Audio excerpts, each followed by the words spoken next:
SAVE was the most generous student loan repayment plan, and some people even had zero payments. So now they're freaking out because they're getting these letters saying your payment's going to be this. Almost 8 million people have to move into a new plan. So before that SAVE, what made it lower is that it looked at 225% of the federal poverty level. The rest of them is 150%. So that it automatically goes up for everybody. So I just want people to know that if you're in a SAVE, you're going to pay more each month. You will have to pay taxes on that student loan forgiveness on the federal level, and if your state has it, on the state level. So you need to prepare for that. Like say you're forgiven in 2026, that's counted as income in 2026. Right. You will get hit with that in 2027. If they borrow any more money after July 1st, then they're only going to have 2 repayment plans, and that is the new standard, and RAP, which is the Repayment Assistance Plan, and that's 30 years long. Yeah. So right now we have 11 repayment plans. They will lose access to all of those and only have those 2 left. And they don't know that. When people see me on stage and see me speaking and they see I paid off 50 grand of debt in 2 years, they think I had student loans. And then they find out that I graduated college debt free with 10 grand in the bank. And now they're scared because there's student athletes in the audience that have full rides, academic ones who have full rides. And they're like, wait a minute, I can still end up in debt. Yes. The Highest Point Podcast. More than the pod, it's a lifestyle. Yo, welcome to the Highest Point Podcast. This is a show for everyone who's willing to put in the labor to be greater, to reach the highest point. Now, speaking about someone who's putting in the work, boy, oh boy, we got one right now. She's a financial literacy consultant, speaker, and just so much more. I like to welcome Miss Janae Adams in the building. How you doing today? I'm doing good. Thank you for having me. Absolutely. It's my pleasure. Like, this is a very crucial time. We need your knowledge right about now. And we really appreciate you, just taking the time out of your day to help share some of that information. On our show, a lot of times people see the end result of someone's success and think that thing happened overnight. They see you on these news channels, doing these speaking gigs, and you are an international consultant. They just may assume that happened overnight and not know the journey. But you yourself have had a major feat that I saw you speaking about, how you overcame $50,000 of debt yourself in just 2 years. So can you speak to kind of what was your mindset then, and what were some key tools to help you overcome such a debt? Yeah, so my mindset was I got to get out of something. Yes. It really was about paying things off because it was during the 2008 financial crisis. So I got laid off a month before that went down. And that's when I found out I was $50,000 in debt. And then we also had a 1-year-old at home. So my mindset before that whole catastrophe in 2008 was, I don't have, 60% of our household income is gone, and we got to figure out how to survive. So I wasn't even thinking about 50 grand of debt off in 2 years. I was thinking about what are we doing next month?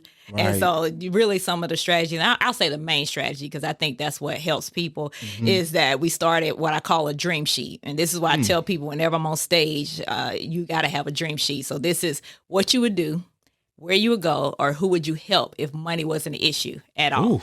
Yeah. So what would you do? Where would you go? Who would you help if money didn't matter? And so you have short-term, intermediate, long-term dreams. And so just filling that out is what kept us going whenever there was, the brakes went out. We need new brakes. Because a lot of people, happens at the worst time. Exactly. And that's what makes people quit paying off debt. It's just like, why do this anymore? But those dreams on the dream sheet kept us going. Yeah. And that's what I would give the biggest tip of what got us there. Yeah, absolutely. That's so important. I wanted to just make sure we quantify that you actually have done the things that you are speaking about. Yes. A lot of times people say, that you got financial speakers out there that they got so much debt up there and, they're not speaking from experience. You're speaking from experience. Yes. And, we're coming at a very crucial time right now because on July 1st, 2026, the student loan landscape is undergoing a significant structural shift due to that one big, beautiful bill. So, for the average borrower of student loans and students listening right now, why is this date so critical, and who is actually affected? Yeah, and so the date is critical for multiple reasons, and it just depends on who you are. So we're talking about student loan borrowers. Those are the ones that have to think about, let's say they're still in school. They are going to be, if they borrow any more money after July 1st, then they're only going to have 2 repayment plans. And that is the new standard, and RAP, which is the Repayment Assistance Plan, and that's 30 years long. Yeah. So right now we have 11 repayment plans. They will lose access to all of those and only have those 2 left. And they don't know that. People in college right now don't even know that. So if someone is in college watching this, just know that that's your future. Now, now you got Parent Plus borrowers. Now this is how it gets complex. Okay, Parent Plus borrowers have a July 1st date as well. They're actually the most intense one, because if they didn't get it consolidated in a way that they can go into what it is called ICR, which is in contingent repayment program, right? Because that's the only way they can do IBR, as in boy, so income based repayment. So you see how people can be confused. Yes, and if they didn't get the consolidation done in time, and unfortunately July 1st is almost here, so if they haven't done it by now, they can't do it. They're going to be pretty much stuck in where they are now, which is going to be a lot higher payments. So everybody else would save. That's 2 different people there. Who's impacted by SAVE? Yeah, so SAVE is the one that I think are the most panic right now, because they're the ones getting the letters. SAVE was the most generous student loan repayment plan introduced by the Biden administration. Okay. You are going to have the lowest payments of all of them. And some people even had 0 payments. So now they're freaking out because they're getting these letters saying your payment's going to be this. And if you don't make this move and all that kind of stuff. So SAVE was the most generous one. It got all the legal pushback, and now it's dead because the courts just threw it out. So almost 8 million people have to move into a new plan. And those are the 8 million people that are freaking out online when you see it. Wow. So they got to move from SAVE, where they could have from a 0 to a very low payment, to what type of payments is going to look like with this new beautiful bill. Yeah, and so it's going to be a range depending on their income. So before that SAVE, what made it lower is that it looked at 225% of the federal poverty level. The rest of them is 150%. So that it automatically goes up for everybody. So I just want people to know that if you're in a SAVE, you're going to pay more each month. We just don't know because of your income. What they have to choose from now on is going to be, so this is what I want everybody to understand, because I've seen that confusion online. People say, Janae, I have an IDR. And I say, no, that's income-driven repayment plans. And up under there is IBR, so income-based repayment program. The ICR that we talked about as well, so with C as in cat, as well as pay, if you can still get into that one. So that's pay as you earn. As you earn. Yeah, so now you have those options left to pick from if you're in SAVE. If the rest of you all are already in ICR or income-based repayment program pay, you're good. Don't you worry about July 1st. The SAVE people are the ones who have to think about, am I in forbearance of my student loan servicer? So that means they have put you on hold so they can get you handled. But if they haven't, I found out from the Department of Education today, so this is fresh news, for you and everybody else. You're the first one to hear it. They told me, they said, so if they're in SAVE and they haven't been put in forbearance by their student loan servicer, come July 1st, they're going to be put in standard. And standard is dramatically higher than everything. Right. And so come July 1st, you're going to have a lot of people in SAVE where their student loan servicer didn't put them in forbearance, freaking out, because their payments are going to go up. But what the good news is, the department said that you can move into income-based repayment. After that, it's just going to take 30 days. So you may have to pay that high payment 1 month. Okay. Yeah. So when they have this income base, you have to submit some paperwork, obviously, and they're going to base it off how much you're getting paid. What type of percentages are we looking at based off that payment? And are they even considering, okay, sometimes someone can be making $90,000 to $100,000, but still their bills equal up to, you know what I mean? Yeah. Like, are they going to consider any of those things? Yeah, so they're supposed to look at your discretionary income. And that's another reason, the difference between the repayment plans we have now and the ones coming from the big, beautiful bill, because that's adjusted gross income. So that's the difference. You want to be in the current repayment plans because they're looking at discretionary. They're looking at you have all these bills and this is what left. And even if you still get a number that you're not happy with, a lot of times you can go back to the Department of Education or Student Loan Service and ask for them to look at it again and kind of make an appeal to them. Right. And that's still in current, after July, will that still be an option if it is like, hey, look, I cannot afford what you are basing this off my income. You're not basing it off of all my bills. Yeah. I need something lowered. Will we have options? Yeah, you can still ask them to look at the numbers again and kind of appeal it. And then if that still doesn't work for you, you can do forbearance or deferment. Just understand that makes the student loan go up higher because the interest is still accruing and your months are not counted towards forgiveness. So that's another thing to think about.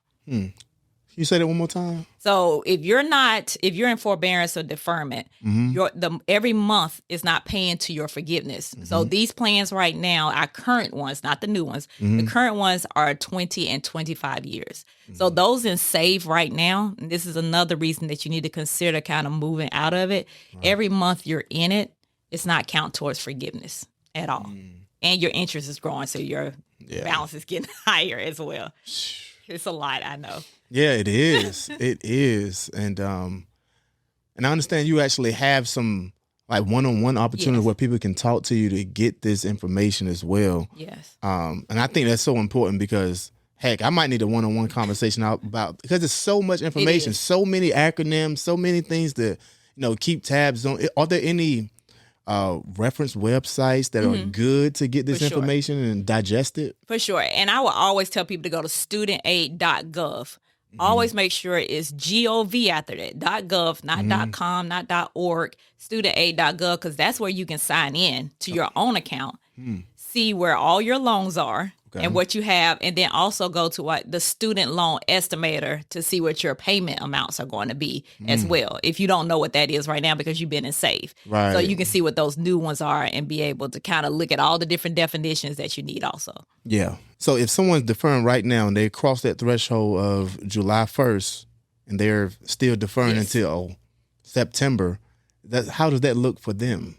Well, if they've been in repayment before, they're still going to have access to the repayment plans that they are now. It's not going to be any different for them because a lot of people ask me, well, I'm in deferment, I'm in forbearance. And I said, obviously, you've been in repayment before because you wouldn't have been able to get into those. And you'll just be able to have access to those payment plans afterwards as well. Okay. So what's the difference between people who have legacy loans, like, me, I graduated years ago, compared to someone that's going to school like our kids, maybe coming up in the next couple years? It's a whole new landscape. It is. And I'm telling parents and grandparents, you can't go into college with your children or grandchildren thinking it's the same thing. It's not the same. Pell Grants are not the same. Student loan caps are not the same. Student loan repayment is not the same. You both are going in pretty much in a new world, and you're going to have to look at it in a different way. Parent plus loans are not the same. You used to could be able to borrow whatever you wanted as a parent, and you cannot anymore. And so students now have to pick a college that they can go to and afford because the money's not there. And those of you all that want to go back to school, because there's a lot of people want to do that, grad plus loans are not there anymore. So people used to be able to borrow not only their tuition, meal plans, and so forth, they were able to also borrow their living expenses. Right. And they didn't have to work. That's not an option anymore. Grad plus loans are gone. And the highest you can get each year is $20,000.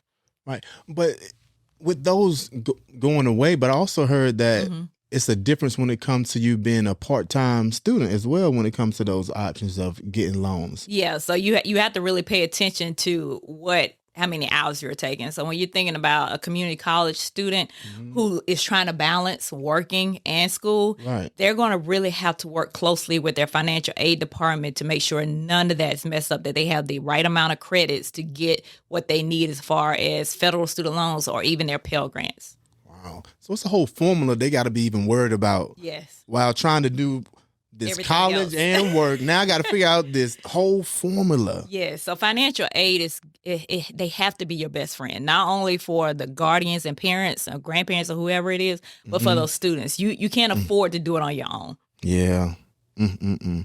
So, when I'm looking at some of the ways the Department of Education are framing things, they say like this bill is to simplify a complex system, right? But, from your perspective, is this a simplification, actually win for borrowers, or are we just losing valuable flexibility? It could be both. Mm-hmm. But it can be both to someone like me who understands it all. And how many people like you are out there out of the 8 million? I don't think I found anybody because I'm looking at these people talking about it online. I'm like, that's not right. Wow. That is wrong. You're going to set people up for failure.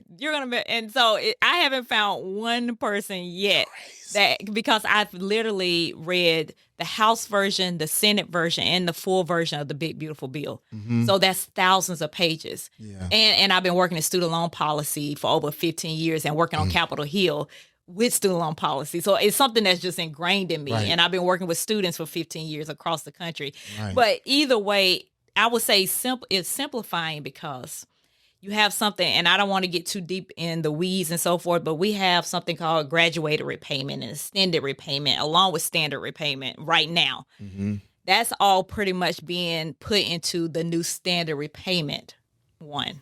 Okay. So they're consolidating all of that over there into that one. Then we have all the other repayment programs, the income-based repayment programs, and they're consolidating that into the new RAP, the Repayment Assistance Plan. Now here's the problem. Mm-hmm. RAP is 30 years. So for some people, that's 5 or 10 extra years of interest they're paying.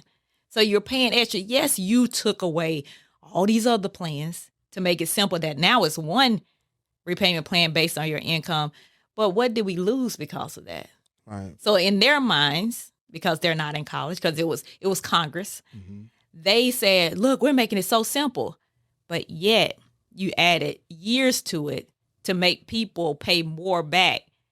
And what ends up happening, and I just want this for all the naysayers out there about student loan forgiveness, please understand mm-hmm. that a lot of these people have already paid their student loans back.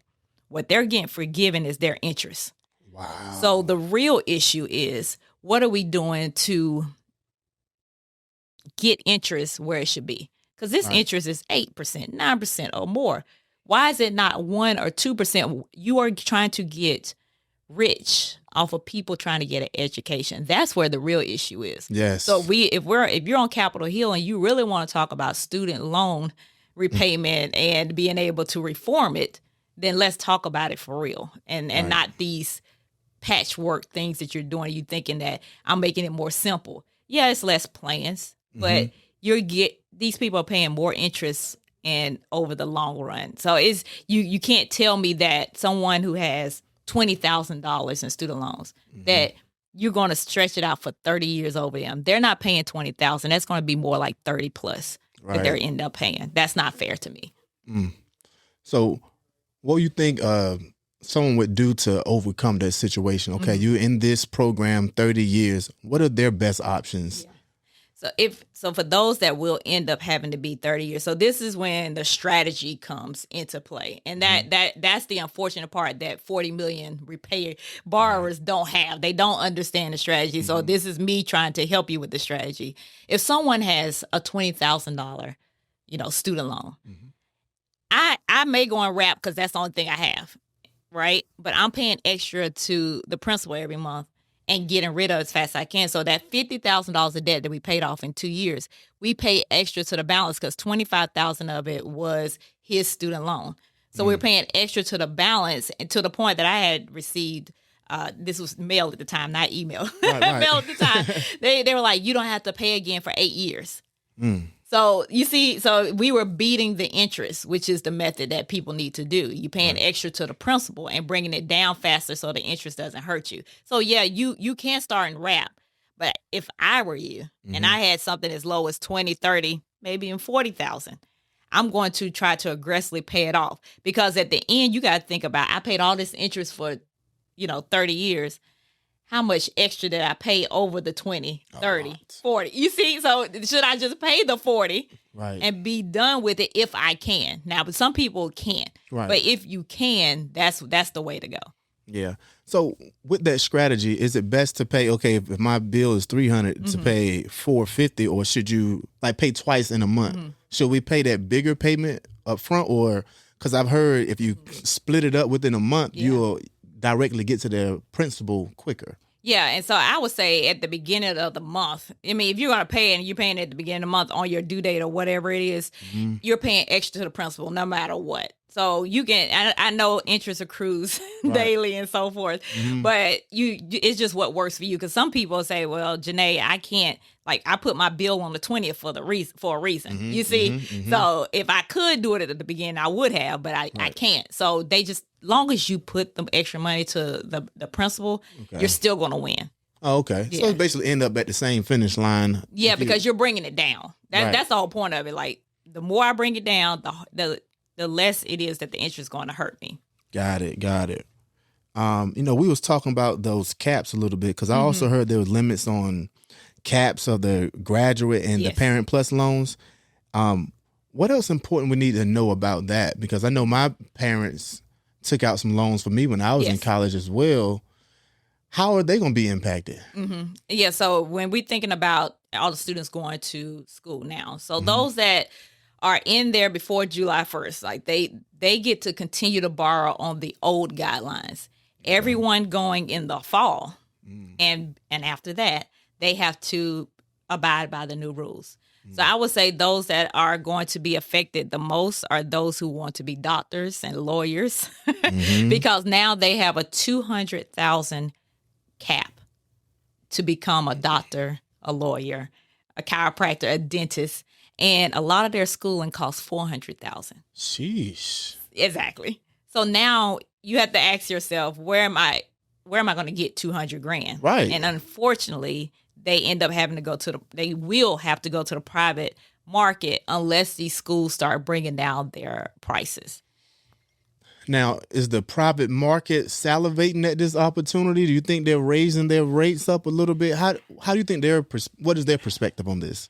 I mean, I'm sure they are. I'm sure they're very happy because it's basically to the point of how they're going to go to school if they don't come to us. Right. But what we're also seeing on the other side, I'm seeing reports that a lot of these higher ed institutions are having a major dip in their freshman class and their enrollment.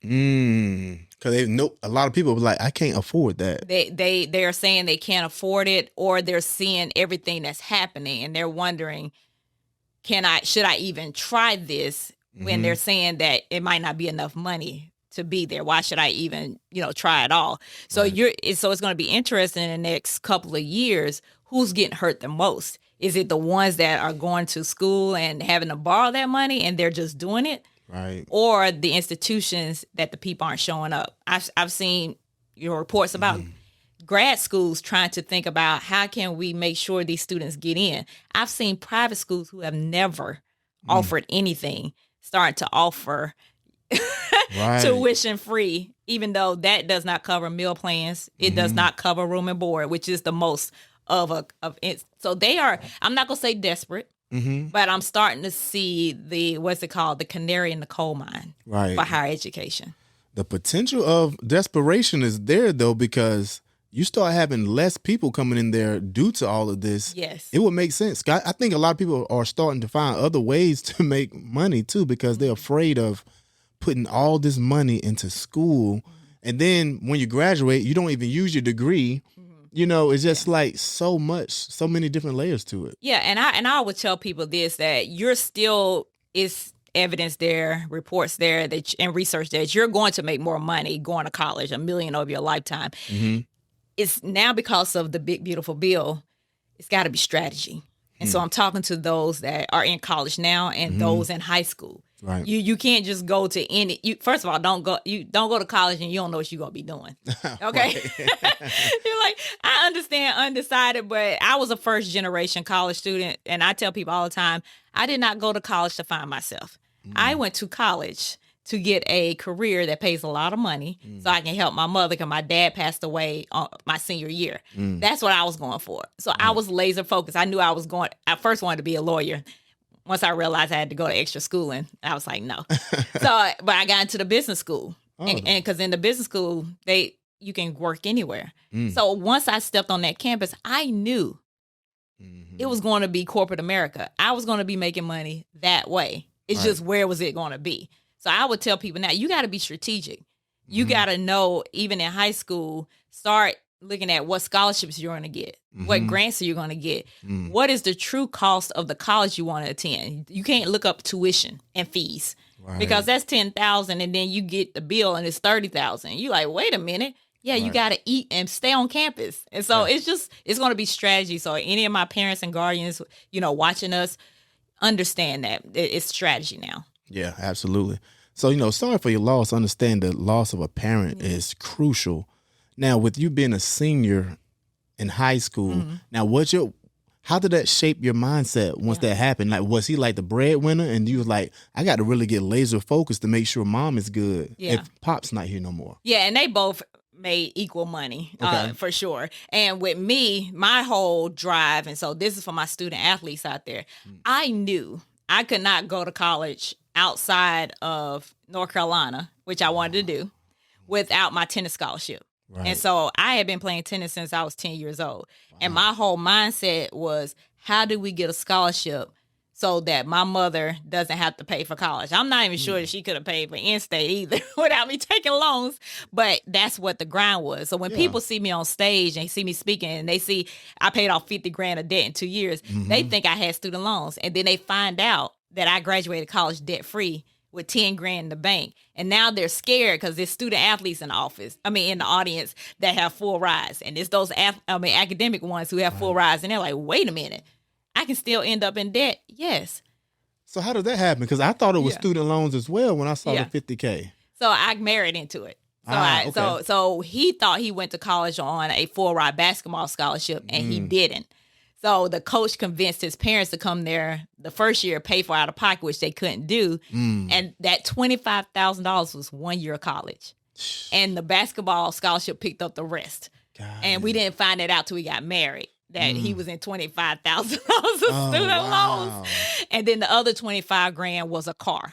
Right. So it wasn't credit card debt. It wasn't metal. It was literally two things that I didn't realize until I got laid off, that it was $50,000. We were just paying every month. We're like, okay, this is the payment, because that's how we do. We say, long as everybody's getting paid, we're good. But when money stops flowing, then we realize, wait a minute, it's $25,000 student loan. It wasn't $100. We see $126 monthly payment. Right. We don't see the big thing, and that's what people need to understand with any kind of debt. Yes. What is the real amount that you have, and what that you're having to pay back? And that layoff was a blessing.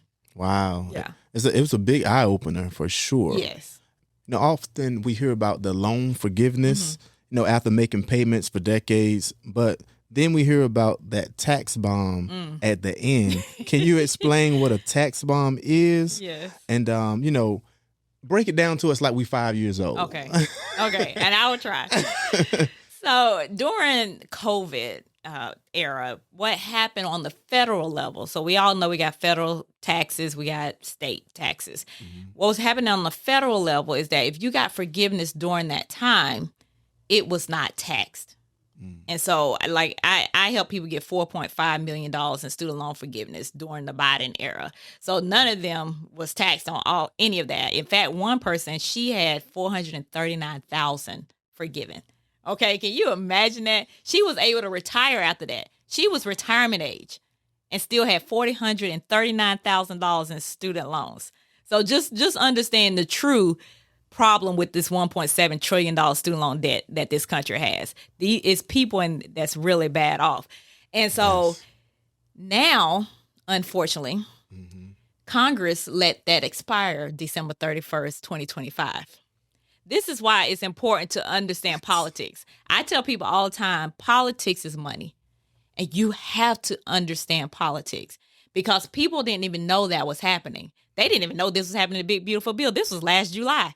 And here we are the next July freaking out. Yes. This happened a year ago. They did this a year ago, and they, I was talking about it online and saying this is what's going to happen. Right. And I'm like, call your congressman, and I don't know if people did or not, but now you see why I was saying that. Everybody want to say something now when it's already in place. It's already in place. They signed it. And so December 31st, They could have extended that and they didn't. They let it expire. So those of you all now, if you get forgiveness today until whenever, unless Congress changes it back, and they're not in this Congress at all, you will have to pay taxes on that student loan forgiveness on the federal level. And if your state has it, on the state level. So you need to prepare for that.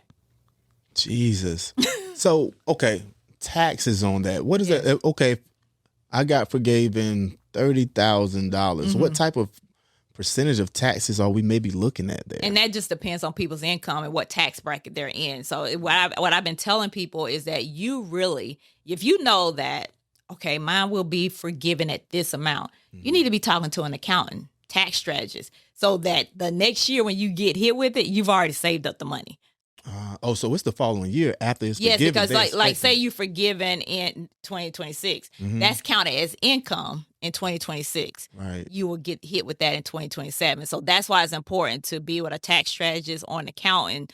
And I'm not knocking any of the ones on the street. I'm talking about somebody for real, not a franchise. I need you to talk to somebody that has their own business. Yeah. Oh yeah. I was also wanting to ask you about. The government is offering a temporary 1% interest rate discount if you sign up for autopay before September 30th. How does a listener make sure they get a discount, and is it actually worth it? How is that? What does that even look like? So I seen that a few days ago, the 1%. And I'm thinking to myself, 1%. So you might go from 9% to 8%. But they automatically taking money out your account. And I'm not one of those auto pay people. Not on any of my Right. Because you don't know if people gonna take more than they supposed to and everything else. Right. So I'm not knocking anybody if they decide to do that, but I seen it as a play to get more people back into payment. Like we're gonna throw this carrot out there and see how many we can get with this 1%. You know, discount on their interest. But that doesn't matter if you follow the method I told you and pay extra to the balance, because you're beating the interest anyway and better than that 1%. And you don't have them on auto pay. Wow. Hey, that's big though. Yeah. I was wondering about that because I'm like, this 1% don't sound like it's gonna be much of any difference, but you're getting them on this auto pay. And then is there going to be some type of penalty if you decide to get off auto pay? Yeah, you'll lose the 1%. I'm sure of it. Yeah. They might tack on something else. You never know. They might say, "Oh no, you got it's like a refinance now." You never know, and that's why I'm glad I don't have student loans, because what I've had to deal with other people, and I have to show them. I said, "This is what they're trying to do. You got to watch this." And so and I hate that people don't understand it as much as me, and that's what is makes me sad. Right. And that's why I try to come on podcasts and I be on live, and I'm trying to simplify it as best as I can. Yes. Because I know how hard it is to understand. It is. And even sometimes for me, I remember reading through the Big Beautiful Bill, and some of the parts in the final one, you had to reference the original House bill to know what it was talking about in the final one. Who's going to do all that other than Janae? That's what we need you for. Exactly. And then I had to go reference the Higher Education Bill of 1965 for a part of it. So I'm going back and having to read some of the... It sounds like you are being an attorney. In some cases, they had to reference all these other... Exactly. So so when people say, well, why should I do a one-on-one with you? I said, do you know? Right. What I know, I said, what I give out is just, even in our conversation, is the tip of the iceberg. Yes. And if I went any deeper, people would be like, I don't know what she's talking about. Right. But it's about being able to simplify into what is your next step. And it's so different with an individual. It's a lot of individual situations where things can be different. That's where it is. And that's what I tell people. And I had to speak to a couple of groups last week. Did 2 different groups around this whole thing. Like I did a whole presentation. I said, you all have to understand, I'm talking to you all as this group of SAVE people, this group of Parent Plus loan people, this group of IBR people. I'm talking to you all as a group. Your individual situation is going to be different, because there was a Parent Plus loan borrower that was on virtually with us. And when she first said, when I was talking about Parent Plus loans, she was looking like that she needed to do the consolidation to get to IBR, ICR. And then she came back and told everybody, well, I've been in standard for 5 years already. And I was like, whoa, wait a minute. You've already done 5 years. You only got 5 years left. Why would you want to go into a 25-year plan when you only have 5 years left? She said, oh, yeah, that doesn't make sense. But if she didn't share that nugget with me, I would have never been able to tell her that strategy. So I tell people all the time, understand these people online, even me, I'm giving you information for a group. I would have to know your numbers, how much you've been paying, where you work at, to be able to say, this is what you say to the Department of Education to make sure they don't mess you over. This is what you say to the student loan servicer because they trying to mess you over. And this is what decision you have to make. I had a young lady just told me the other day. She said, Janae, I said exactly what you told me to say in front of them. I've got my application done. I will be in IBR. And that was the lowest payment for me. And I'm going to be done. But you have to know your own situation. You can't just listen to group stuff. Yeah, absolutely. Now, I was also looking at something you posted on social media where you was talking about how one of your followers, they paid off $40,000 of their $80,000 debt. Can you speak to what type of information maybe you shared to help them, what they were just grasping from what you were speaking about? And so that individual, and that was on a live I did last night. I did a 10-minute answer your student loan questions. I got 10 minutes. And so she was trying to get her information about PSLF. So for those of you who are in public sector loan forgiveness, that you only have 10 years to pay. So you're a policeman, you work for the government, you're a teacher, hospital, those kind of people. And that's who she is.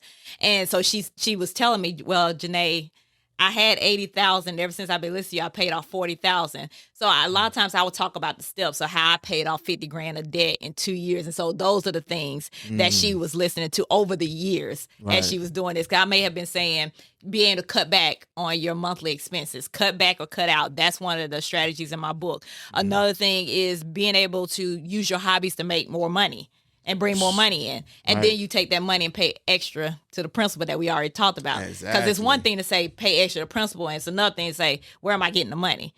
That's your hobbies, that's your cutting back. So she listened to those type of strategies and like picked that nugget off. Okay, what am I good at that I can make money from? And then she went and found it, obviously. And took that extra money, paid it towards the principal, brought it down faster. So it's all those kind of things that she picked up. Because I'm sharing money advice daily. A lot of times in my stories, not as much as on my posts, but people, if they are on there with Instagram especially, they're getting it. And now YouTube, they're getting it on a daily basis, what they wouldn't get on their usual feed. Wow. Yeah, that's so important.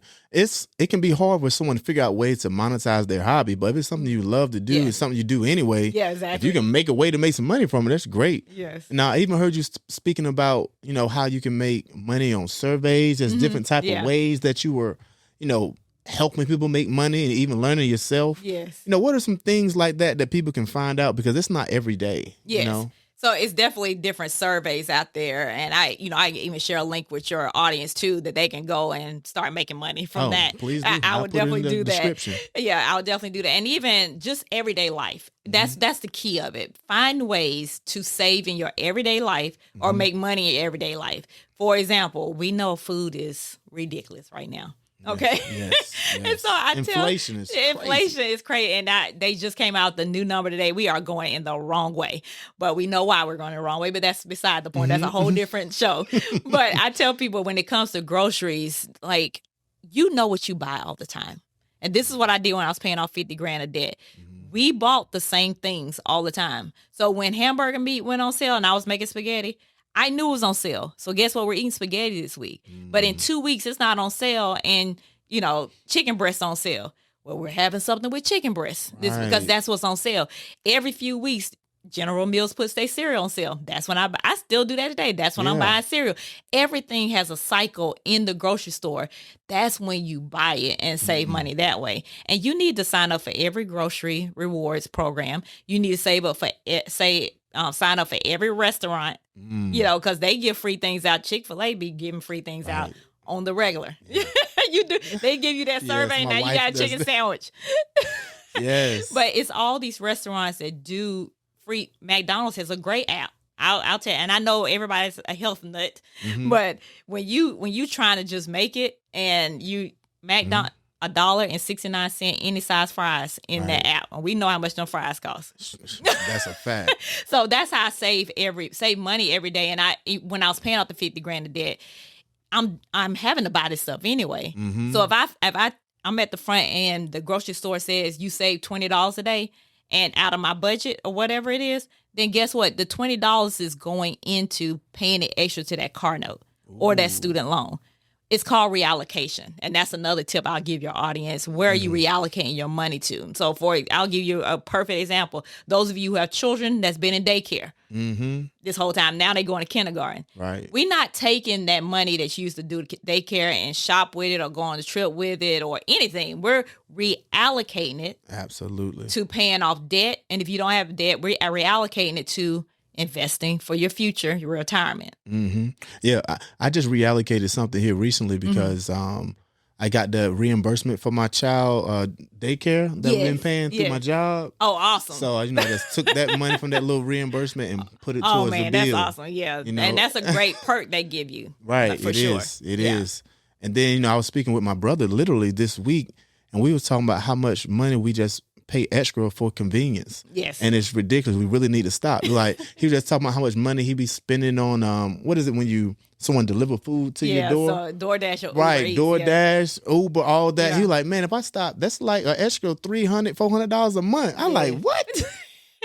And it is convenience. That's Yes. that's with all parts of our lives. We pay a lot for convenience, for sure. Yeah. So, it'll be convenient to pay these bills off. Yeah. So that's what we need to do. Like, stop paying this extra money for the convenience items and just really focus on what we need to, because otherwise we're going to be dealing with the same struggle for years and years and years. Yes. And you'll be paying extra in interest. So it's like a offsetting. Yes, for sure. Now, you were saying on your social media and things like, how can people follow you and get these tidbits or even take advantage of those one-on-one conversations? Yeah, so definitely Instagram is probably the first one. That's the one I'm most active on. So it's my name, Janae Adams Speak. My name is spelled like Janet. So Janae Adams Speak. That's where I share money tips daily, and that's where a lot of links going to, my classes that I have, as well as the one-on-ones, or if you want me to come speak somewhere, all of that is there. And I have YouTube, as well as my website is debtsucksuniversity.com. So paying off debtsucksuniversity.com. Wow. What's your YouTube channel? So my YouTube channel is my name. So I think it's on there. It's Dream Girl Speaker is what is on there. I always share people with the link, but if they go to Instagram, the YouTube link is on there as well. So I've been trying to do, and this has only been a couple of months that I've been consistent with it, but trying to do the money topics of the week. And making it simple. So when people are saying inflation, what does that really mean to you? When they talking about the board chair of the Federal Reserve, why should you care about what that person is saying? How does it affect your everyday life? So I'm taking these complex money topics and making them simple and giving strategies based off of that. That's what my YouTube channel is about. So important. I'm going to put your YouTube channel in this description as well, so you guys make sure you check it out. I mean, she got a wealth of knowledge, and this is a niche that's going to be beneficial to everyone. So important. And also, something else. Oh, yeah, when you were speaking about those speaker gigs as well. Yes. Now, I did 1 or 2 speaker gigs. I'm trying to increase in that actual realm to actually be something like a hobby I get monetized as well. Someone like myself, what type of tips would you give me to actually make some money off on being a speaker? Yeah. So definitely, like you or anyone else who wants to be a speaker, for sure finding out what that market looks like. Who do you want to be in front of? And then where is that decision maker at? Right? Because you want to be in their arena. What conferences are they at? And how can you speak at those conferences so they can see you and hire you? Always make sure you're not going after the audience. You're going after the person who writes the check. And I think that's where people mess up.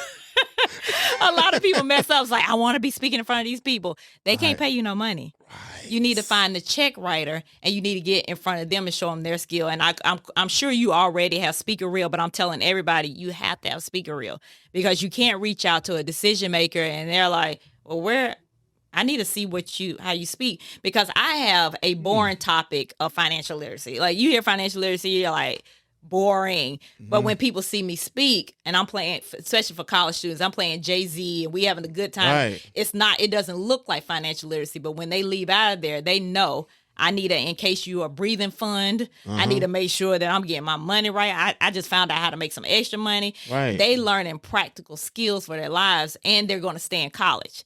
So you gotta ask yourself as a speaker, what is this person writing a check? What is their return on their investment? Absolutely. And that's where you have to start at for sure. So when you said speaker reel, Yeah. what is a speaker reel? A lot of Yes. people don't know. I don't know what you're saying. Yeah, so speaker reel is definitely being able to show a video of you speaking. Oh, okay. So they want to know exactly, and it might be a couple of different speaking engagements that you've had. It could be even being able to talking, like if I'm using my YouTube and they see, so YouTube, that video, they're seeing my knowledge. The speaker reel part of it is they're seeing how the audience engages with me, that they're laughing and they're having a good time, and they're seeing how I talk. Because when people bring you in, their reputation's on the line. Right. So not just money's on the line, Right. their reputation. Because if they bring in somebody who sucks, you just wasted our money. And you just wasted our, let's say, employees, got speaking corporations as well. You just wasted our employees' time. So Right. it's going to be a lot harder for us to convince them to come to the next event for a speaker, because they're going to think, I could have been doing work. Right. And you got me even more behind on this project coming to listen to this mess. Absolutely. Absolutely. Look, I'm going to go ahead and say right now, we need to see you on the Breakfast Club too. Charlamagne the God. I think they have a huge platform Yes. out there, and I think your information is so important. And you are a great speaker. Thank you. Obviously have a wealth of knowledge, and you are a specialist in this, you know. Thank you. And I just think it's so important. So I'm gonna go ahead and call that out right now. When she up there, y'all gonna know that, hey, I said it first. Yes, you did. Charlamagne the God, you got me. So yeah, I appreciate you so much for stopping by and spreading this knowledge as well. Much appreciated. Everyone, make sure you tap into what she got going on. Follow her on Instagram, YouTube, all the social media. Anything else you would actually like to say? Any other last messages in closing? I would say for those, especially since we've been talking about student loan repayment, don't panic. You know, take your time, advocate for yourself. If you feel like people are trying to get over on you, don't let them. You know, keep asking questions, keep fighting for what you believe in and what you know is right. And I would just say, don't be scared. You're in more control than you think. Absolutely. I'm going to close it at that. So until next time, hold it down. Don't let it hold you. Peace. The Highest Point Podcast. More than a pod, it's a lifestyle.